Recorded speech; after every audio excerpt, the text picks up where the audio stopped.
자, 그 다음에 이제 들어가 보겠습니다. 한글 3일신고라고 했는데 3일신고 원문을 먼저 풀고 제가 각 챕터별로 제 식으로 그거를 한글로 풀어놓은 3일신고 글이 있어요. 이 두 개를 같이 풀어드릴게요. 천부경도 그렇게 했었죠. 자, 천부경도요. 원문을 읽으시면 좋은데 한문을 바로 읽으시는 게 힘드신 경우 그리고 너무 함축돼 있으니까 제가 한글로 풀어놔서 한글은 읽으실 수 있잖아요. 한글을 많이 읽으시다 보면 한문의 내용까지 다 습득할 수 있게 그런 목적을 가지고 천부경과 삼일신고를 한글 천부경, 한글 삼일신고라고 한번 제가 글을 써봤어요. 그러니까 한글 삼일신고도 원문을 보시는 게 힘드신 경우 바로 원문에서 그런 지혜를 다 못 뽑아내실 경우 한글로 풀이된 삼일신고를 보시면서 요즘 책 보듯이 삼일신고의 그 지혜에 접근하셨으면 좋겠다 하는 마음으로 써본 겁니다. 완벽한 건 아니고요. 조금이라도 도움 되실까 해서 해봤습니다. 제가 한번 이것에 대해서 구체적으로 풀이를 해놓지 않았더라고요.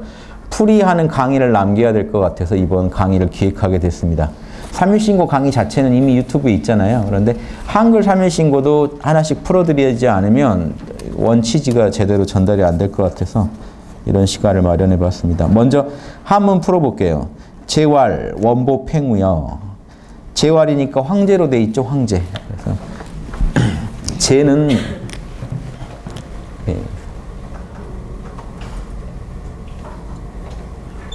원래 이제 저 하늘을 상징하고요. 하늘에서 제가 하늘에서 이제 여기는 땅을 상징하는 땅에 하늘에서 이렇게 내려와서 땅을 다스린다는 뜻입니다. 우주적인 문자 같지 않으세요? 이게 SF 영화에 나올 법한 글자예요. 이게 원래 황제는 이런 존재예요. 제라는 건요. 저 하늘에서 이거는 저 위란 뜻입니다. 요것만 해도 하늘이에요. 근데 이게 땅으로 쓰이기도 하잖아요. 그러니까 점을 하나 찍어서 이게 이 하늘을 말한다는 걸 상징한 거예요. 그래서 지금 이 한자에서 이렇게 쓴 것들은 다 요거예요. 요거의 원형이 이겁니다. 그래서 각골문에는 그냥 선 하나만 돼 있는 경우도 있고 점까지 찍힌 경우가 있는데 점까지 찍히면 확실히 이쪽이 이제 하늘 위쪽이라는 걸 상징합니다. 저 위쪽에서 내려와요. 그래서 다스립니다. 요거는 상처낸다는 뜻도 있고요. 그럴 때는 이제 가슴에 상처낸다, 흉할 흉자, 가슴에 상처를 남겼다 이런 의미도 있지만 상처낸다는 것만이 아니라 이제 다스린다는 뜻도 있어요. 여기를 다스린다. 그리고 이게 의미하는 거는요. 요거는 땅이에요. 자, 요게 원래 네모를 상징합니다. 방. 네모를 채는 잣대가 이거예요. 원래 이렇게 손잡이까지 있는 그림이 이제 제일 제대로 된 그림인데 요걸 그냥 이렇게도 쓰는 겁니다. 이게 그 직각을 재는 잣대를 말해요. 그러니까 이거를 이게 지금 클 것자가 된 겁니다. 이 잣대로는 이제 아무리 큰 것도 다 잴 수 있다고 해서 클 것자. 이해되시죠?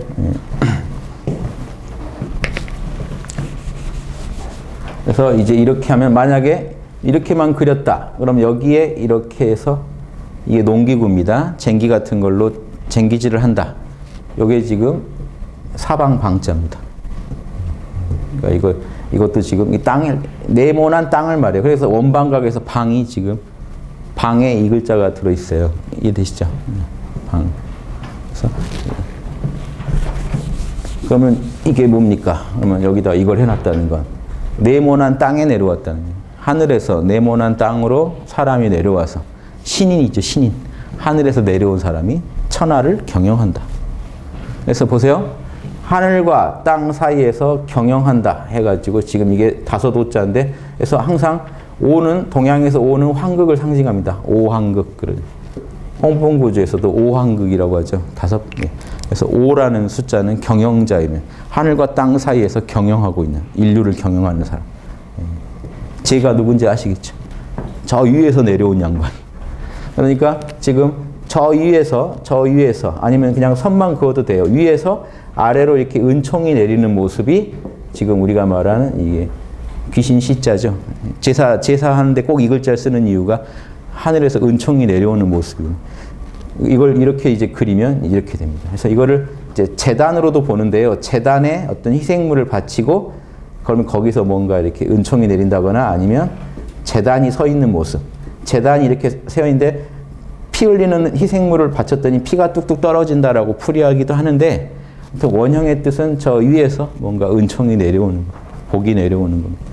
그러니까 저 위에서 복이 내려오니까 항아리로 받아야죠. 이게 복복자거든요. 복이 내려오는 걸 항아리로 받.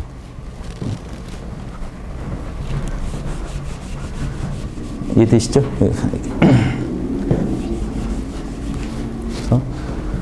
그래서 이 재라고 하는 존재가 동양에서는 거의 하늘에서 내려와서 인류 문명을 발전시켜 준 사람들이에요. 그래서 중국에서는 요임금, 순임금 같은 분들이 재라고 불렸던 거죠, 예전에. 근데 동양에서 재 이런 표현을 쓴 거는 지금 이 한자 이후의 표현이라 한자 이전에 벌써 단군이라는 표현은 아까도 말씀드렸지만 탱그리 칸이라는 어떤 음가일 수가 있어요. 그래서 그런 부분도 생각하시면 아니면 탱그리 그 탱글이라는 존재를 또 단군이라고 음으로 적었을 수도 있고 그래서 그 음가는 그대로 남겨놓는 게 좋고 제왈 의미상으로는 황제죠. 의미상은 제가 맞습니다. 제왈 군보다 훨씬 높은 존재거든요. 그래서 이 제라는 의미가 좋으니까 나중에 진시황이 황제라고 황극에서 황과 제에서 제를 합쳐서 황제라는 용어를 자기 만들어서 자기가 된 거죠. 그래서 예전에 뭐라고 했어요? 삼황오제. 중국의 전설적인 황 3명, 제 5명 하면 여기 제는 이제 요순 이런 존재들이죠. 여기 복희씨, 뭐죠? 신농씨, 수인씨 이런 분들이 이제 보통 삼황으로 꼽고 삼황오제 이렇게 했단 말이에요. 그러면 합쳐서 줄여서 황제 그런 거죠. 진시황은 삼황오제보다 내가 제일 대단하다 해서 황제. 아무튼 뭐 말로는 뭘 못하겠으니까 아무튼 삼황오제 이렇게.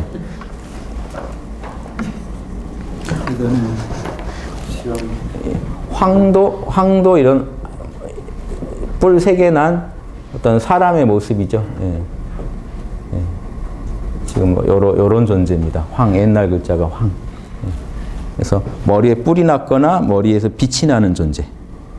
그래서 실제로 홍범구제에서 황극을 얘기할 때 천광이라 그래요. 하느님의 빛이 그 황극한테 있다는 식으로 써요. 그러면 예전 사람들 생각할 때 빛을 상징했다고 볼 수도 있죠. 그래서 더 높으면 머리에서 3가닥 빛이 난다고 해서 이걸 삼화라고 합니다. 삼화. 예. 부처님 탱화 보면 빛이 3가닥으로 나 있는 것들이 있어요.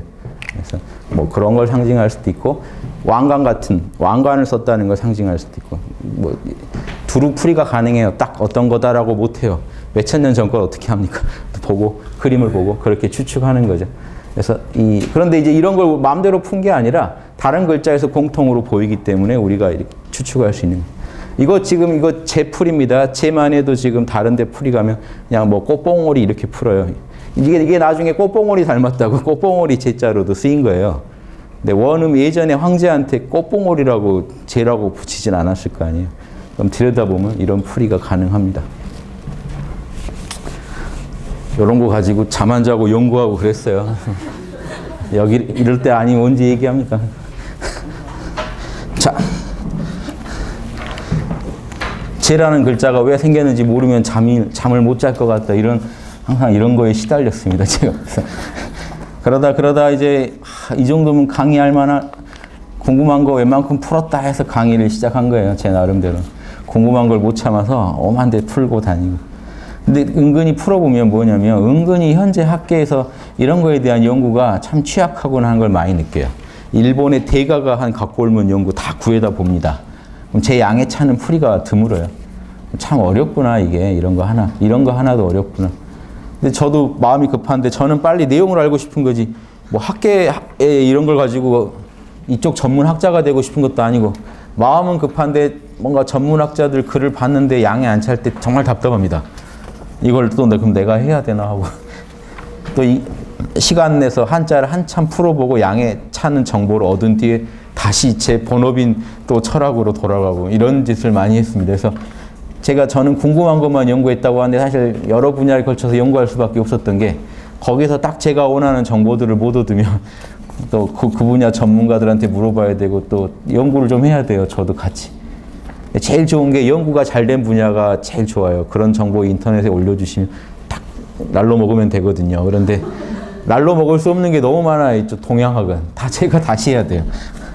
한자 하나도 다 다시 풀어봤어요. 제가. 답답해가지고. 뭔가 아닌 것 같아서.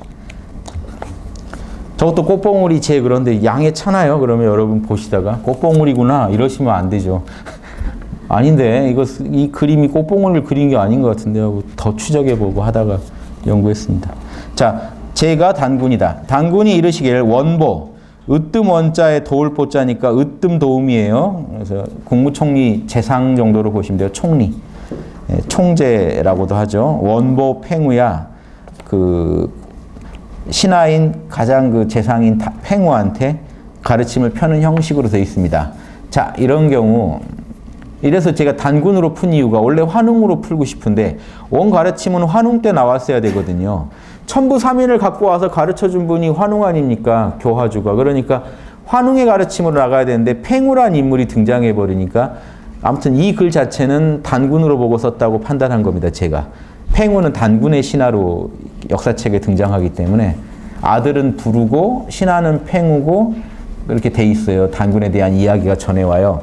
이게 환웅 얘기랑 막 섞여서 전해오니까 딱 잘라서 환웅이다 단군이다 말하기 힘들지만 보편적으로 지금 팽우가 등장하면 단군으로 일단 풀어주는 게 맞을 것 같아서 그렇게 풀었습니다. 아무튼 단군이 지금 얘기하고 있지만 내용은 환웅의 가르침이라고 이해하시면 좋겠습니다. 환웅의 가르침이라고 보는 게 좋을 것 같아요. 자, 신하한테 얘기해 주는 겁니다. 이제 환웅 때의 가르침을 단군이 전해주는 거겠죠. 팽우한테. 저 푸르고 푸른 게 하늘이 아니다. 지금 이 편의 이름이 뭐라고요? 하늘에 대한 가르침. 천훈입니다. 천훈.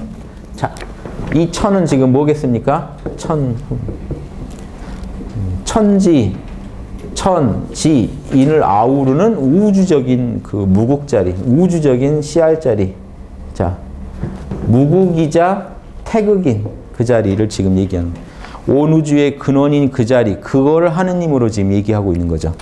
지금 우주를 창조한 모습은 얘기가 안 나와요. 다만 지금 이 순간에도 시공을 초월해 있는 그 자리, 우주의 근원이 되는 그 자리를 얘기하고 싶다. 거기가 진짜 하늘이다 이 얘기를 하고 싶은 거예요. 보세요. 저 푸르고 푸른 게 하늘이 아니며 너 눈에 낮에는 파랗게 보이죠. 낮에 저 파랗게 보이는 게 내가 말하는 하늘은 아니다. 그러면요. 밤에 캄캄한 게 하늘일까요? 아니라니. 저 캄캄한 것도 하늘이 아니다. 내가 말하는 하늘은 저 뭡니까? 천, 지, 인의 그 상대성을 갖고 있는 지금 하늘을 말하고 있는 게 아니라는 거죠. 이거를 다 낳은 그 우주적 근원의 하늘을 말하고 있다는 거죠. 아시겠죠? 우주의 씨알자리. 그러니까 무국이자 태극자리를 얘기하고 있습니다. 자, 무국은 그 자체의 입장에서는 텅 빈 무국이고 극지점이 없는 우주의 근원이고 허허공공한 텅 빈, 보세요. 텅 빈 허공이기 때문에 무국이라 그래요. 뭐 상대할 게 하나도 없으니까 극지점이라는 걸 말할 수가 없죠. 극지점은 중심이라는 얘기인데 중심을 말할 수가 없잖아요. 여기서는. 태극에 오면 이게 태극이 되는 이유가 여기가 우주의 극지점이 되니까. 제일 위대한 극지점이 돼요. 그래서 사실은 무국이 태극이라는 거예요. 이 텅 빈 허공이 우주의 근원이 되니까 무국이 태극이다라는 말이 가능한 거고요. 이거를요, 이렇게 그려보면 이해하시기 쉬울 거예요. 자, 우주의 근원은 텅 빈 허공이에요. 여기가 무국입니다. 그런데 텅 빈 허공이 뭔가에서 에너지가 작동하면 무국이 작용을 하면요, 우주에 삼태극이 돌아가요. 천, 예, 지, 이건 상관없습니다. 인, 이런 삼태극이 작동해요. 그 태극이 작동하면 우주가 나옵니다. 하늘이 생기고 땅이 생기고 거기에서 사람이 생겨요. 이해되세요? 위상을 좀 이해하시기 쉽게 무국이 태극으로 작동해서 우주를 낳으면 우주를 이제 이런 식으로 경영하게 되면 이 태극이 경영할 때 환극이라고 불러요. 무궁의 작용이 태극이고 태극의 작용이 환극이 됩니다. 이해되시죠? 그래서 하늘, 땅, 사람을 낳았어요. 그런데 하늘, 땅, 사람 안에 이게 다 들어있어요. 창조해놓고 창조물들 안에 다 들어있어요. 이게 시공을 초월한 차원이기 때문에 가능해요. 자, 이해되시죠? 이런 게 있습니다. 무국, 태극, 그리고 태극에서 환극작용이 나타나서 온 우주가 창조되고 경영된다. 자, 창조까지도 사실은 환극작용이죠. 예, 그러니까 태극을 말할 때 좀 애매한 게 조심하시는 게 창조의 근원이긴 하지만 창조 작용부터 이미 다 환극작용이에요. 집을 지을 때부터 다 경영이죠. 경영이 들어가죠. 어디다 뭘 해서. 하늘을 만들고 땅을 만들고 다 경영 아닙니까? 그래서 이미 경영이 시작된. 시공간 안에서 신성이 작용을 해서 우주를 경영하고 있으면 음양오행의 법칙이 작동되면 이미 환극이죠. 경영되고 있다고 봐야죠. 그 경영의 주체를 태극이라고도 부르고 환극이라고도 부르는 겁니다. 자, 이렇게 보시면, 자 보세요. 푸른 하늘은 지금 이걸 말하죠. 푸르고 캄캄한 하늘은 밖에 있는 하늘을 말하고, 내가 지금 말하고자 하늘은 무국이자 태극인 이 자리를 말한다는 거예요. 그러니까 지금 푸르고 푸른 게 하늘이 아니며 캄캄한 게 하늘이 아니다. 내가 말한 하늘은 그대들 눈에 보이는 저 자연의 하늘을 내가 말하고 있는 게 아니다. 진짜 하늘은, 보세요. 진짜 하늘은 형체나 질량이 없고, 형체나 질량이 있으면 시공 안에 존재가 되는데 시공 밖의 존재라는 겁니다. 시작과 끝도 없으며 시작도 끝도 없다. 시간이 없다는 거예요. 형체나 질량이 없다는 공간성이 없다. 시작도 끝도 없다. 시간성도 없다. 다시 한번 얘기해 줍니다. 위아래 동서남북의 사방도 없도다. 공간성이 없다. 자, 이해되시죠? 시공 안의 물건이 아니다. 이 우주 안의 물건이 아니다. 이 하늘은, 내가 말한 하늘은 우주의 근원이지. 그래서 텅 비고 공허하되 허공이되, 허허공공이라고 돼 있어요. 허허공공의 존재로서, 자, 그런데 허허공공이다 라고만 하면 무국이에요. 그런데 그 다음 부분은 태극의 얘기예요. 뭡니까? 무부재 무부령, 없는 곳이 없고 포용 못하는 게 없다. 온 우주에 꽉 차 있다죠. 우주를 전제한 얘기이기 때문에 태극의 얘기가 된다는 겁니다. 허공공이라는 것은 무국을 상징하고 온 우주에 꽉 차 있다는 건 온 우주의 중심으로서 존재한다는 얘기죠. 모든 만물의 중심으로서 만물 안에 깃들어 있다는 거니까 그건 태극적인 부분이에요. 이해되십니까? 일장이 분석되시죠? 자, 그거를 근데 삼일신고는요, 이미 풀이만으로 어느 정도 설명이 다 되기 때문에 한글 삼일신고가 딱히 필요한가 뭐 싶을 수도 있는데, 필요한 이유가 특히 뒷부분 가면 이제 어려워집니다. 이제 뭐 진성, 무서낙 이렇게 이제 철학적인 내용으로 나가면 그때는 한글 풀이가 꼭 필요해서 앞부분에서는 내용이 대동소이할 겁니다. 한글로 푼 거나. 자, 한글로 푼 거 한번 보실래요? 단군께서 말씀하시길 큰 신하인 팽우여 그대에게 하늘, 여기서 제가 뭐라고 했습니까? 존재의 하느님, 무국의 나에 대해 말하겠노라. 자, 무국의 나란 말 제가 왜 붙였을까요? 자, 지금 이 얘기 들으시면서 와, 저런 게 있구나 하시면 안 된다고요. 여러분 얘기예요. 여러분 안에 있는 무국으로서의 여러분을 얘기하고 있는 거예요, 지금. 그게 하늘이에요. 그래서 무국의 나라는 말을 한번 붙여봤어요. 여러분 얘기라는 걸 얘기하고 싶어서. 그러면서 동시에, 자, 이 무국을 뭐라고 제가 불렀죠? 천부경 강의 때 존재의 하느님. 태극은요, 천지인을 창조하는 씨알이니까 창조의 하느님. 자, 환극작용은요, 이렇게 환극작용은 경영의 하느님. 이해되시죠? 네, 그렇게 불렀습니다. 그 얘기를 한 거예요. 천부경하고 연결지어서 제가 써놓은 거예요. 지금 1장에서는 핵심적으로 존재의 하느님에 더 포인트를 두고 얘기하고 있다는 거예요. 자, 내가 말하고자 하는 하늘은 그대의 눈에 보이는 푸르고 푸른 저 하늘이 아니며 검고 검은 저 하늘이 아니다. 그러한 하늘은 기운이 모여 이루어진 하늘이니, 제가 좀 풀이를 해드린 겁니다. 땅의 상대로서의 하늘일 뿐이다. 내가 말하고자 하는 하늘은 저 푸르고 검은 하늘과 그대가 딛고 서 있는 땅을 낳은 근원으로서의 하늘이다. 이렇게 풀면 이해되시죠? 그래서 지금 한글 삼일신고와의 차이 아시겠죠? 설명을 좀 붙여놨어요. 이것만 읽으시면 이해하실 수 있게. 내가 말하는 이 하늘은 조금도 형체가 있지 아니하며 조금도 정해진 바탕이 없다. 시작도 끝도 없으며 시공간 안에 어떤 바탕이 없다는 거예요. 그래서 시작도 끝도 없으며 위아래 동서남북의 구분도 없다. 그 자리에는 시공이 붙지 못한다. 오직 텅 비어 있으면서 존재하지 않는 것이 없고 감싸 안지 않는 것이 없다. 이 자리야말로 하느님의 본체가 되는 자리이다. 이해되세요? 이 자리가 하느님의 본체가 되는 자리.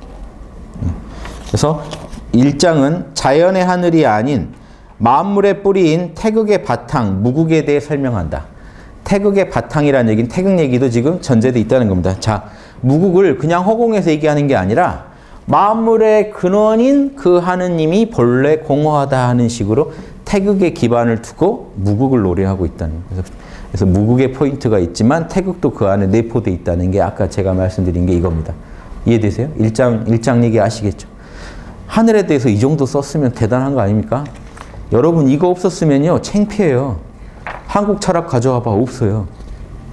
유불선이지 한국 철학 가져와봐. 단군 때 가르친 가져와봐.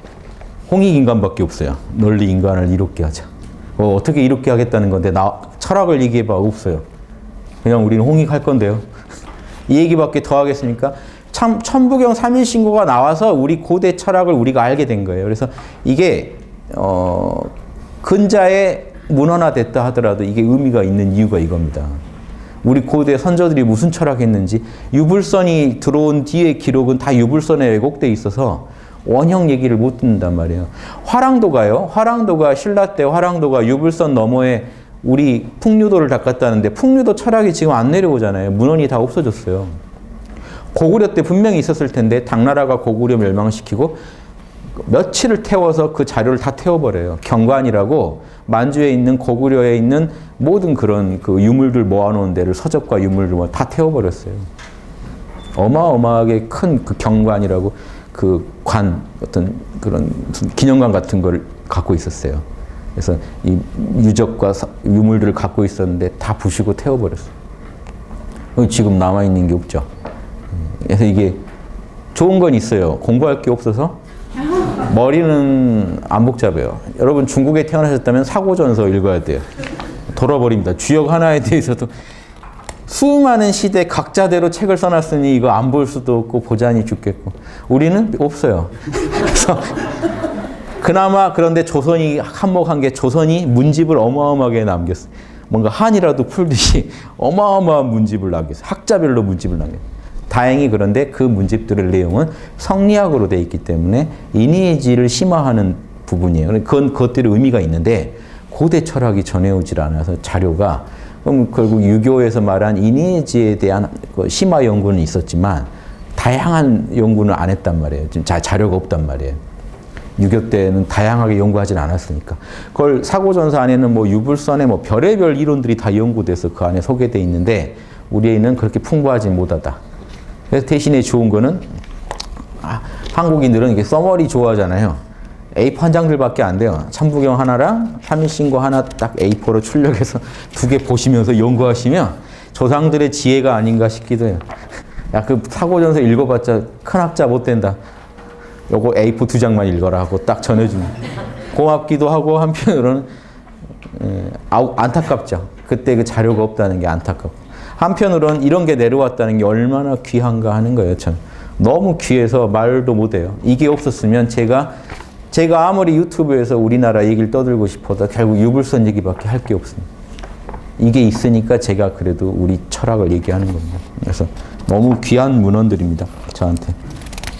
자, 1장 이해되시죠? 자, 간단하죠?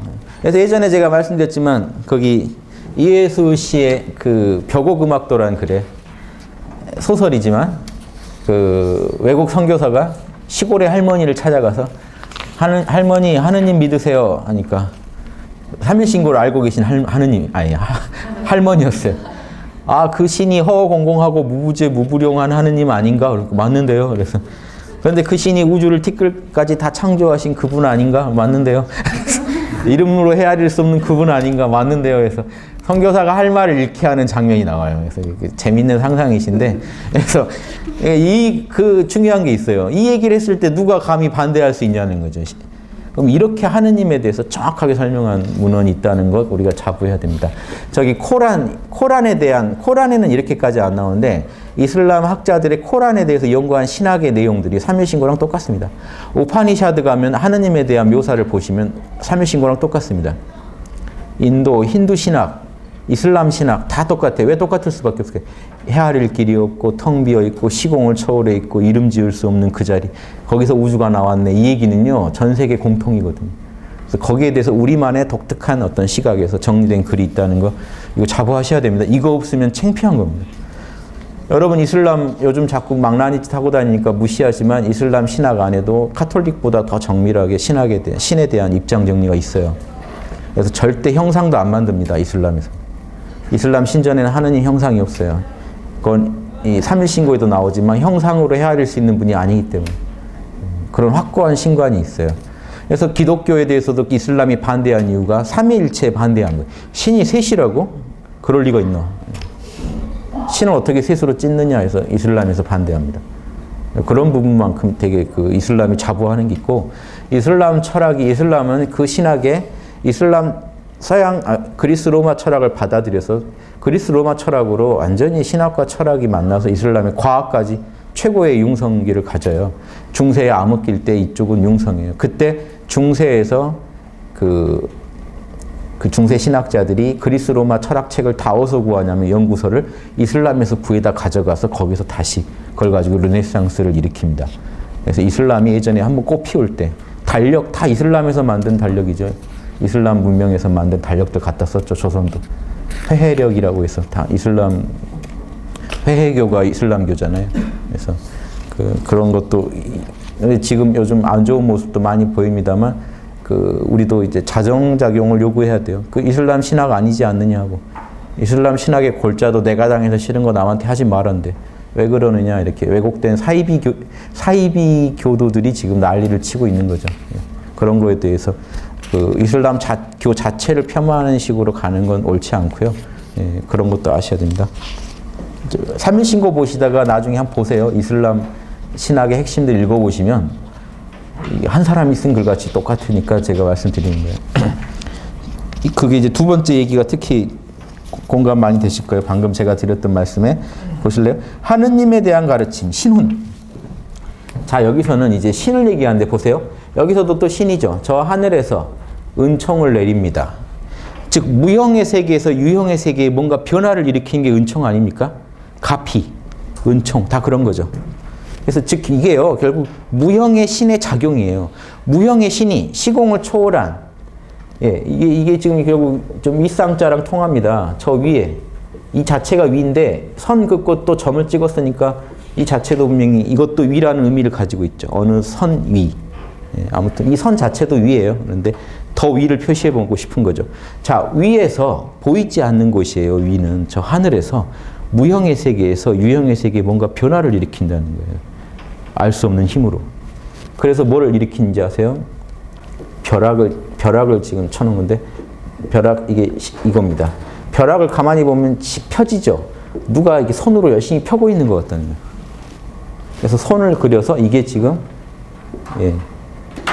지금 펼신자가 됐어요. 펼신자. 이게 지금 이거예요. 펼신자. 손으로 물건을 잡아당기는 걸 말해요.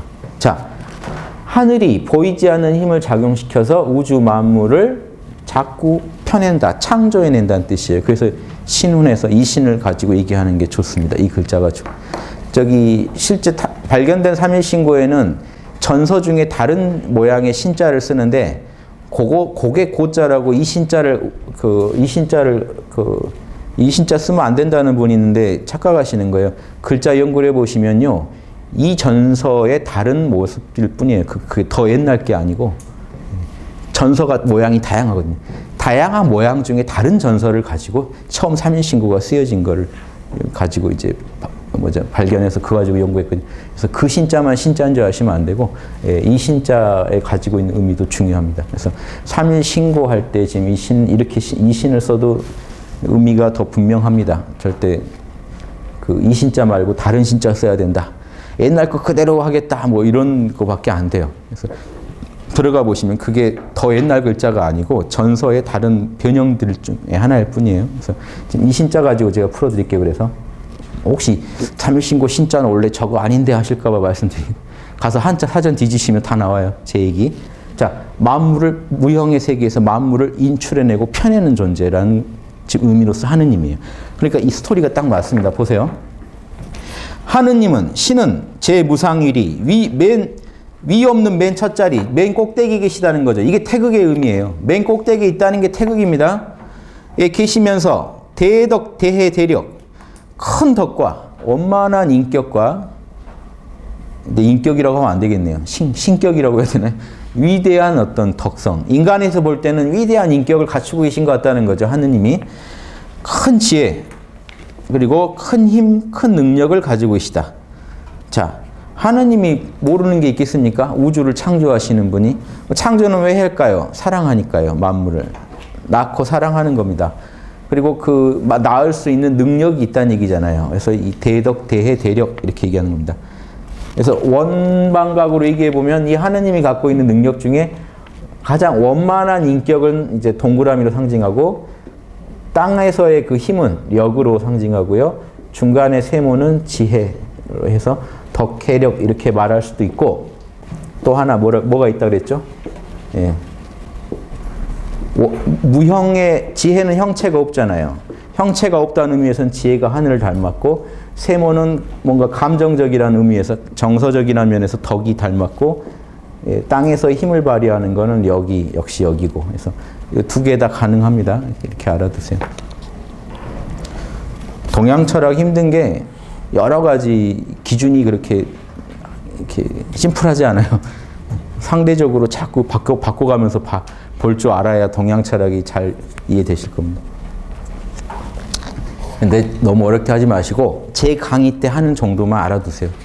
제가 여러분이 아셔야 할 건 다 얘기해 드립니다. 숨겨두고 나중에 혹시 내가 더 잘난 체 하고 싶을 때 써먹어야지 하고 갖고 있는 거 없어요. 다 얘기해 드려요. 요 정도만 아세요. 더 하실 건 없어요. 자, 그러니까 이런 덕과, 이게 재밌는 게 세계 종교 공통이에요. 뭐 불교 똑같아요. 불교, 기독교 똑같아요.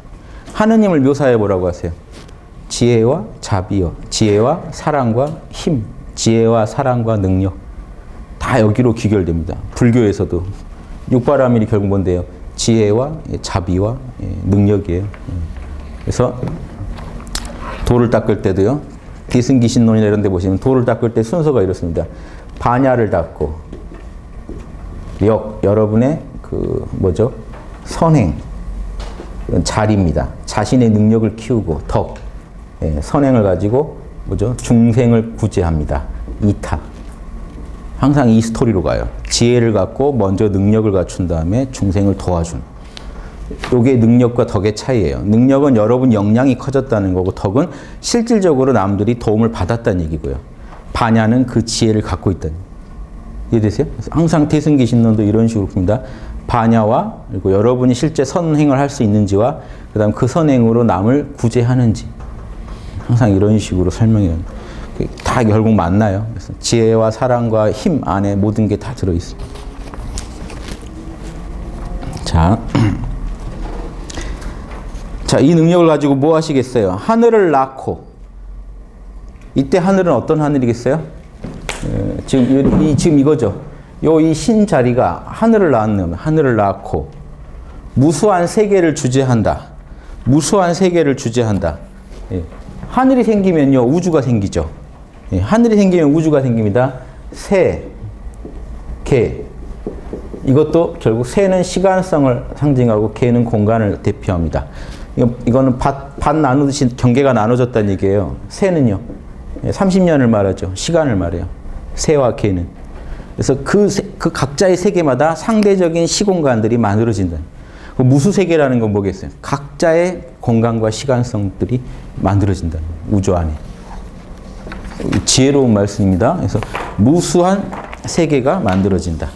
하늘이 생기고 하늘을 낳고 그 각자 하늘마다 또 무수한 세계들이 또 작은 이 한 우주에서도 세계가 나뉩니다. 자, 세계를 시간과 공간이라고 보시면요. 태양계는 뭐가 될까요? 태양을 돌면서 그걸 가지고 시간으로 삼는 또 독자적인 세계인 거예요. 이해되세요? 태양을 중심으로 잡으니까 우리가 24시간을 태양 중심으로 계산하잖아요. 그럼 다른 별을 중심으로 도는 별은 또 그 운행하는 궤도에 따라 시간이 다르겠죠. 각자대로 이 별이 서로 어느 별을 중심으로 운행하느냐에 따라서 시간이 또 달라집니다. 그래서 태양계라는 건 결국 태양을 중심으로 시간을 계산하고 또 그 안에서 공간의 이상을 잡는 그런 세계인 거죠. 그래서 이런 태양을 중심으로 하는 세계, 이 안에 시공간이 다 들어있다고. 그러니까 무수한 세계라는 거는 이 우주에 무수한 각자 독자적인 태양이 있고 그 태양을 도는 또 별들이 있겠죠. 또 그것도 하나하나의 세계란 말이에요. 그게 모여서 또 세계를 말하고. 그러니까 지금 불교에서 삼천대천 세계라고 하죠. 수많은 이 우주에 세계가 있다. 그 세계를 주재하시며 하나하나의 만물을 만드시되 하나하나 만물을 만드시되. 자, 이게 왜 하나하나란 말이 중요하냐면요. 자, 보세요. 여기 지금 떠다니는 먼지 하나도 신이 관여하지 않고 존재할 수 있냔 말이죠. 이 먼지 하나, 먼지 더 들어가면 뭐가 있을까요? 요즘 물리학에서 말한 양자니 이런 더 소립자의 세계에 가도 그게 하느님의 신성한 작용 밖에서 존재할 수 있을까요? 다 질서정연한 물리 법칙대로 돌아갈 텐데 그 물리 법칙이 결국 어디서 나옵니까? 신으로부터요. 그래서 결국 하느님 없이는 어떤 거 하나도 존재할 수 없기 때문에 하나하나를 다 만들었다는 겁니다. 그런데 이걸 인간적으로 계산하면 어떻게 돼요? 말이 안 되죠. 한 인간이 먼지 만들고 막 쿼크 만들고 이게 말이 안 되죠. 만들다가 좀 지쳐서 졸고 다시 또 의욕을 내서 만들고 이 인간을 여기다 붙이면 안 돼요. 인간이 아니란 말이에요. 이 존재는. 우주의 자연 법칙이고 그 법칙의 운용인 거죠. 그래서 그런데 대단한 게 조선 선비들은 신을 이미 이렇게 봤어요. 음양오행의 법칙을 신으로 봤다고요. 이게 현대 물리학자들하고 똑같은 견해입니다. 법칙을 신으로 보는 견해. 그래서 지금 최근에 만들어진 신 이런 책들이 히트치는 게 기존 종교에서 상상하던 인격적 하느님이라는 게 말이 안 된다는 걸 공격하는 글이에요. 그러다 너무 과해진 부분이 있지만 신은 존재합니다. 다만 그 신에 대해서 기독교, 중세 기독교에서 너무 인간적인 모습으로 그걸 그려버린 거죠. 그게 이제 오히려 문제가 되는 거지. 동양식으로 음양오행 8개를 신으로 본다. 즉, 이 우주를 운행하는 법칙을 신으로 본다는 관점은 여전히 지금 과학에서도 유효합니다. 그래서 그런 신관을요, 서양의 계몽 철학자들부터 다 르네상스 시대부터 가졌거든요. 그래서 그걸 이신관이라고 그래요. 원리를 신으로 보는 관점. 철학자들은 다 이신관을 택했어요. 철학자들이 또 과학자가 됐기 때문에 철학 과학이 기본적으로 중세에서 벗어나면서 이신관이라고 그래요. 원리를 신으로 봅니다. 근데 재밌는 건 조선 선비들은 일찍이 저 관점에서 불교를 공격하면서 조선을 열었단 말이에요.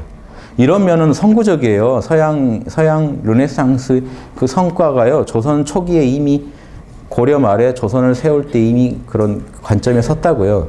이건 이것대로. 그렇다고 뭐 르네상스를 조선 선비들이 르네상스의 영향력만큼 영향력을 행사했느냐 그게 아니라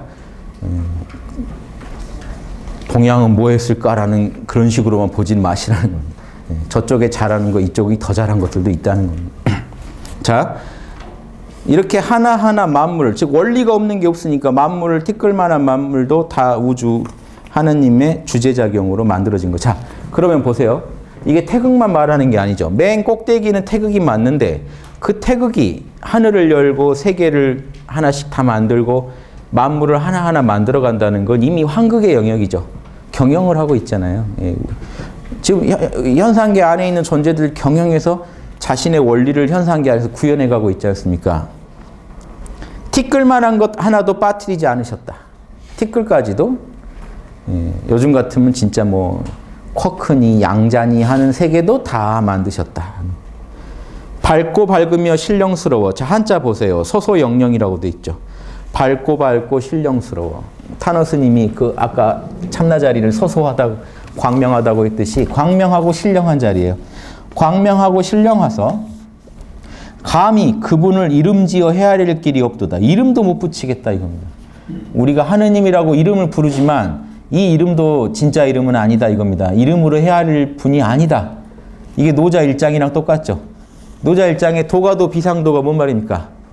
그 아무 말도 아닌데 노자 일장에서 도가도 가면 다 거기서 걸려가지고 헤매세요. 멋있죠? 말이 도가도 비상도 명가명 비상명 뭡니까? 가도 가이 도는 여기서 말하다예요. 도라는 의미는 길을 의미하기도 하고 길을 가르쳐주다는 뜻도 있어요. 지금 내가 여기서 말로 설명하는 도는 비상도, 영원한 도 그 자체는 아니다. 왜냐? 이름이라고, 여기서 이름 붙이는 이름 붙이는 그 이름은 영원한 이름일 수가 없으니까. 자, 뭔 얘기입니까? 아무 얘기도 아니에요. 우주의 진리를 이 책에서는 도라고 부르겠다 이 말이에요. 이름 갖고 시비 걸지 마라. 이름은 영원한 건 아닙니다. 다르게 부를 수도 있지만 내가 본서에서는 우주의 근원을 도라고 부르겠습니다. 요 얘기예요. 저걸 막 멋들어지게 풀고 그러시면 안 돼요. 그냥 머릿말에 여러분이 나는 참나를 도로 부르겠습니다. 근데 이름이라는 거는 원래 그 자리는 이름으로 설명할 수 없는 거겠지요. 하지만 이름을 써야 분별이 되니 여기서는 임시적으로 도라고 부르겠습니다. 그냥 머릿말이에요. 그냥 이해되죠? 아무 말도 아닌 거예요. 적어가지고 저기서 자빠져가지고 도가 도란 무엇인가 이거 가지고 철학하시면 안 됩니다. 적어가지고 논문 쓰신 분 제가 논문도 들어본 적이 있어요. 너무 멀리 가시. 인간의 능력은 무한하다는 걸 확인했습니다. 그래서 다만 이제 지역적인데 너무 목숨 걸지 마세요. 저는 그냥 도라고 할래요 이거예요. 그러니까 여기도 똑같아요. 그 자리는 이름 지어 해야 할 길이 없는데 자기도 이름 붙이고 있잖아요. 그럼 이 삼일신고 저자의 의도, 저자가 노자같이 표현한다면 뭡니까? 내가 지금 신이라고 설명한 그 신은 진짜 신은 아니야. 왜냐? 이름으로 원래 헤아릴 수 있는 자리가 아니거든. 이제 이런 설명이 붙겠죠. 그 의미입니다. 그래서 헤아릴 길은 없다. 그런데 억지로 우리가 현상계에선 이름 붙일 수 있죠. 자, 이것도 재밌습니다. 여러분, 이 참나의 세계는 이름이 없죠. 여기는 언어를 초월한 세계죠. 이 부분만 아셔도 안 돼요. 현상계에서는요, 참나에 대해서 얼마든지 이름 붙일 수 있습니다. 현상계니까요. 현상계 특권이에요. 참나를 물건처럼 대상화해서 이름 붙일 수 있습니다. 에고는. 그러니까 그것도 그것대로 의미가 있는 거예요. 이건 에고의 맛인 거예요. 에고는 참나 또한 물건처럼 다룰 수가 있습니다. 그러니까 우리가 거기에 대해 도라고 부르고 하느님이라고 부르고 하는 거예요. 그러면서도 계속 언어를 초월했다는 말을 해야 되는 이유가 진짜 현상계의 물건은 아니거든요. 그러니까 내가 언어로 설명한다고 현상계 물건쯤으로 취급하면 안 돼요. 이 얘기를 계속 붙이는 겁니다. 철학자들이. 하지만 철저히 현상계 물건처럼 다뤄요. 그래야 철학을 할 수가 있고 설명을 할 수가 있으니까. 그건 에고의 특권이에요. 아무리 신비한 세계, 시공을 초월한 세계도 현상계에서는 얼마든지 그걸 대상화해서 에고의 대상으로서 다룰 수가 있어요. 그것도 인정하셔야 됩니다. 소리의 기운으로 간절히 원하고 빌면, 소리의 기운. 소리는 에너지를 갖고 있죠. 그러니까 여러분, 이거는 일종의 주문수련을 얘기하는 거예요. 하느님 하면 이게 소리인 것 같지만 기운도 있죠. 하느님 하시면 울림이 있을 거예요. 에너지가 울려요. 진동해요. 하느님 하고 소리의 기운으로, 그 당시 어떤 주문을 썼는지 모르죠. 아무튼 소리의 기운으로 간절히 원하고 빌면 친히 그 모습을 드러내신다. 끝내 모습을 드러내신다. 하느님. 일념으로 주문에 집중하라. 그러면 하느님이 그 모습을 드러낸다. 그런데 이렇게만 끝나면 주문수련만 얘기가 되잖아요. 이게 삼일신고의 참 묘미인데 주문수련에서 끝나지 않는다는 거예요. 소리의 기운으로 원하고 빌면 끝내. 자, 끝내가 뭐죠? 거기? 친. 요거 해석도 또 말이 많아요. 이 전이 끊을 절자거든요. 끊을 절자니까 소리의 기운으로 백날 원하고 빌어봐라. 절대로 친견할 수 없을 것이다 라고 푸는 사람도 있어요. 이해되시죠? 그것도 말이 돼요. 그런데 지금 문맥상 못 만나리라라고 말하고 있다는 거는 좀 말이 안 되죠. 그래서 절친견이라는 거는 이게 지금 실이죠. 실다발에 옆에 있는 거는 뭐죠?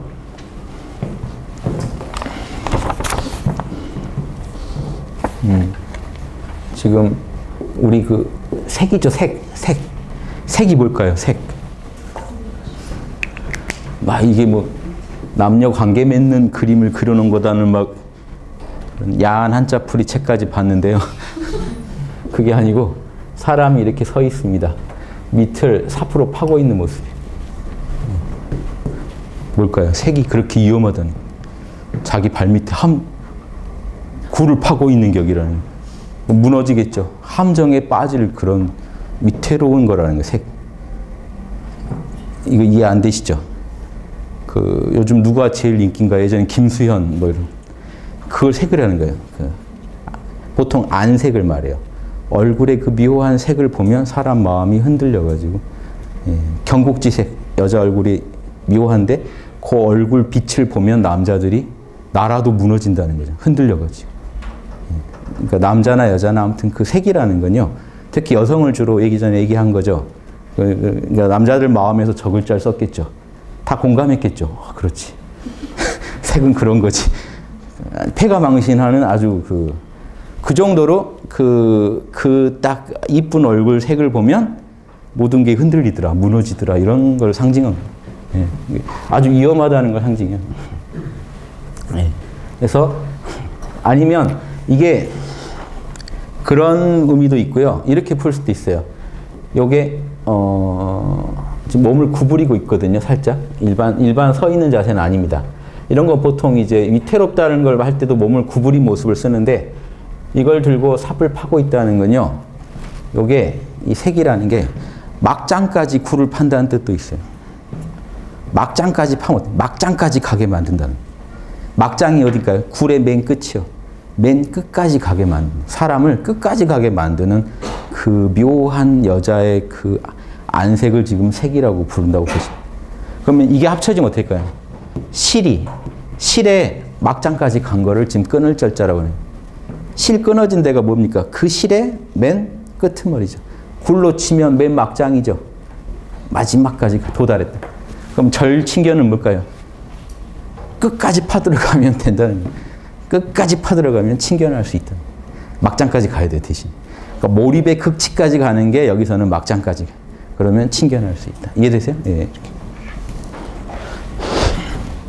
그래서 이 절친견 이렇게 이해하시면 돼요.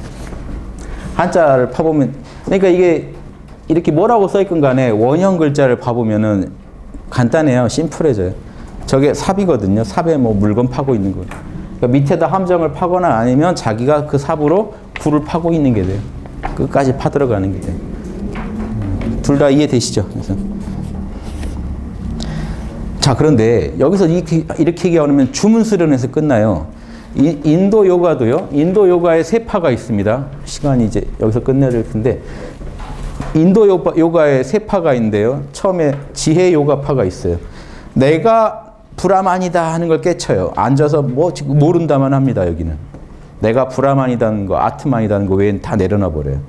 다 부정해 버리고 바로 내가 신이, 즉 나라는 게 신이다. 즉 아트만이 브라만이다. 이걸 깨치는 걸 목표로 하고, 헌신 요가는요. 여기서는 에고를 살려둬요. 여기서는 에고를 없애는 걸 좋아해요. 에고 없애고 내가 그대로 신이 돼버리잖아요. 헌신 요가는 에고가 있어요. 즉 신의 종으로서 에고를 설정해요. 주종만 확실하면 문제 안 된다는 거예요. 네. 이 부분이 이제 우리 입장이랑 오히려 비슷합니다. 에고를 인정하고, 자, 신이 있으면 신을 찬탄해줄 에고가 필요해요.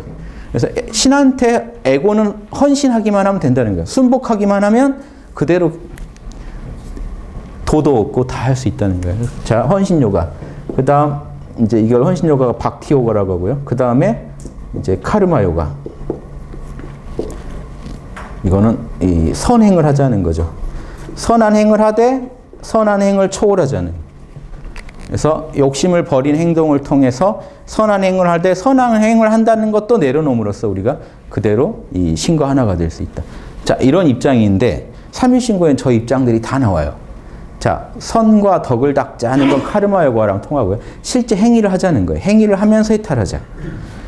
헌신 요가는요. 신한테 지금 주문을 소리의 기운을 통해서 원하고 빌자는 거잖아요. 신한테. 그러면 해탈할 수 있다. 그래서 헌신 요가 때 주로 뭘 씁니까?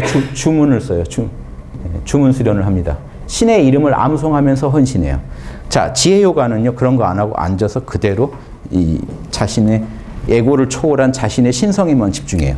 자기가 곧 신이라는 식으로 접근합니다. 자, 여기서는 무형의 신을 중시하고 헌신 요가에서는 유형의 신을 중시해요. 왜냐하면 헌신을 하려면요. 에고 입장에서 헌신하려면 에고가 볼 수 있는, 보고 만질 수 있는 신이 필요하거든요. 그래서 인도에 수많은 신상이 만들어집니다. 거기는 헌신 요가파들의 입장이에요. 지혜 요가에서는 그 모두가 하나고 원래 텅 빈 허공이라고 봐요. 텅 빈 참나라고 봐요. 자, 이렇게 이해법이 다릅니다. 카르마 요가는 내가 실천을 통해서 구체적 카르마를 실천하면서 카르마를 초월하자. 즉 그런 거 있죠. 무상보시. 남한테 베풀면서 그 대가를 바라지 않고 하는 이런 걸 통해서 현상계에 대한 집착을 떨어뜨리고 도를 얻을 수 있다. 그런데 이 인도적 입장들은 목표가 다 하나입니다. 그러다가 결국엔 열반에 들자는 거예요. 그래서 이 헌신요가가 그래도 에고를 인정하는데 그러면서도 끝에 가서는 열반에 들고 끝나야지 언젠가는 이렇게 막연하게 열반에 다 들고 끝나야 된다는 입장이 있어요. 이게 저는 인도의 어떤 좀 안 된 부분이라고 봐요. 그냥 대승적으로 그냥 가셔도 되는데 굳이 결론을 꼭 이 세상을 떠나는 데다가 둔다는 거.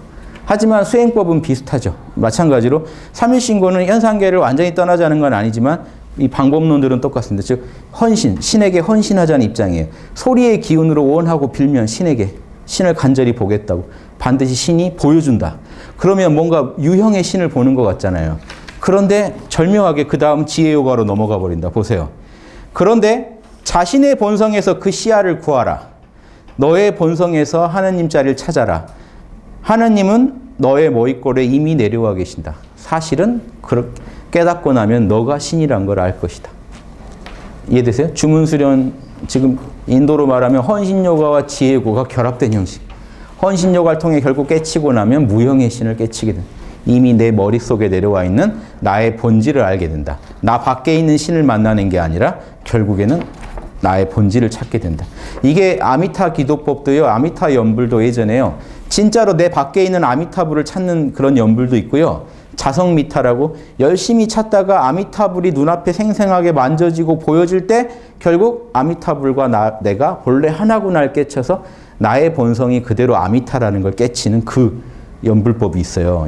쓰는 그 용법에 따라 달라요. 근데 거기에 가깝죠. 그래서 지금 인도식은 이게 별개로 되어 있지만 지금 삼일신고에서는 하나로 회통돼서 주문을 통해 깨치는 게 결국은 너 자신이다는 얘기를 합니다. 이런 게 참 정말 수준 높은 이 철학 논문이에요. 이런 거 이것도 좀 알아두시면 좋겠습니다. 네. 그래서 한글로 푸는 것부터는 다음 시간에 제가 해드릴게요. 그래서 일단 핵심은 이해되시죠? 지금 2장에서는 뭘 다뤘죠? 2장에서는요. 우주의 창조주인 태극과 그 작용인, 보세요. 우주의 창조주인 태극과 우주의 환극은 환극인데 인간적인 환극은 여기 지금 하나도 등장 안 했습니다.